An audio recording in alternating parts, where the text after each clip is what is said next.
Bismillahirrahmanirrahim.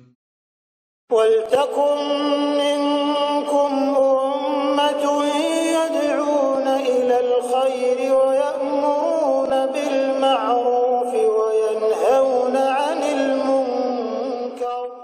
Assalamualaikum warahmatullahi wabarakatuh.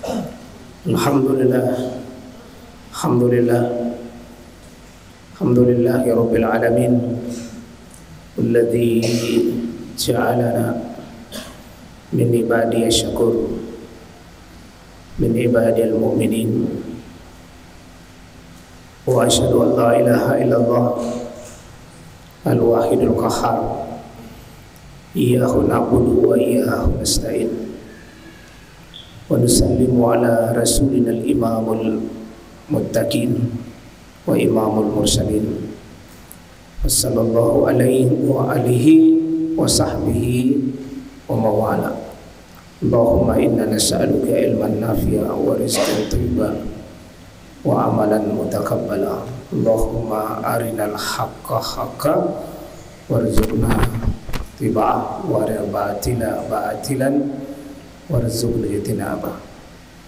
Allahumma a'inna ala zikrika wa syukrika wa husni ibadatik. Allahumma inna nas'aluka al-huda wat-tuqa wal-afafa wal-ghina. Allahumma iftah qulubana hikmataka wa anshur alaina rahmataka min hazaini rahmatika ya arhamar rahimin. Dan kita kembali ingatkan nasihat diri kita untuk menjadikan, mengagungkan salat ini sebagaimana Allah agungkan.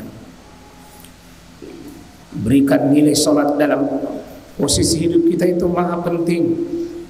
Saya ulangi, itu maha penting, melebihi seluruh porsi dan kegiatan-kegiatan kita. Kita jangan pernah meletakkan salat itu urusan sepele, urusan nomor urut 2, apalagi nomor terakhir dalam hidup kita. Jadi kalau dia urusan maha penting, sebagaimana Allah jadikan salat itu satu-satunya syariat Allah yang diterima di langit, hanya urusan salat. Maka seluruh anak-anakku ini saya tekankan, belajar menghargai ibadah salat. Jadikan alarm azan itu adalah alarm yang memaksa kita untuk berhenti dulu dari seluruh aktivitas yang lain. Coba letakkan panggilan azan itu sebagai suara paling merdu di telinga-telinga kita. Dan jadikan sholat ini sebagai rekreasi batinia kita yang mengobati kegelisahan dan keterpurukan jiwa kita. Bersyukurlah ini anak-anakku yang tinggal di masjid. Saya bilang ini tak lewat-lewat nak, kalau di masjid baru masih sering masbuk. Ya. Apalagi tinggal di masjid tapi tertinggal salatnya, musibah di atas musibah itu. Apalagi penghafal Quran. Mintalah kepada Allah sebagaimana doa manusia yang sangat menghargai salat, manusia paling mulia Nabi Ibrahim. Dari deretan doa-doa beliau meletakkan doanya paling banyak menyangkut tentang ditegakkannya salat dalam dirinya dan keluarganya. Salah satu doanya, Rabbi ja'alni muqimas salat. Ya Allah, jadikan diriku wa min zurriyati, dan juga dari keturunanku, dari yang memiliki ciri muqimas salat, tegakkan salat, tegakkan waktunya, tegakkan gerakannya, tegakkan bacaannya, tegakkan pesan-pesannya. Salah satu motivasi besarnya, agungkan sholat, muliakan sholat. Kaidah ini sangat memberikan kesejukan dada kita kalau ini dijadikan panduan hidup, yakni wal akibatul lil muttaqin. Apa judulnya? Wal akibatul lil muttaqin. Diulang.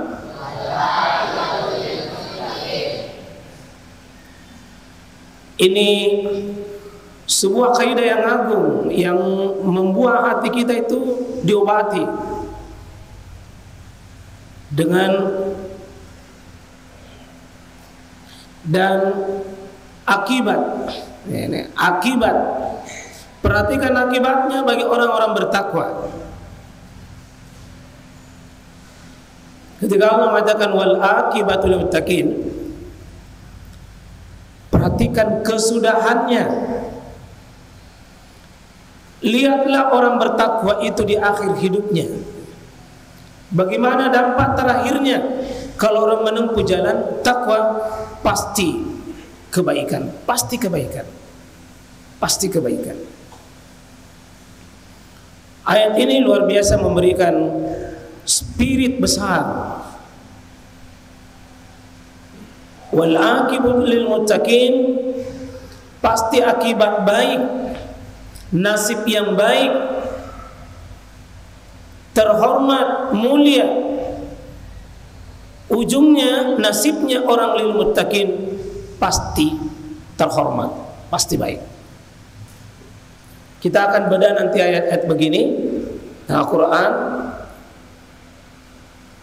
yang supaya ayat ini memandu kita bersemangat.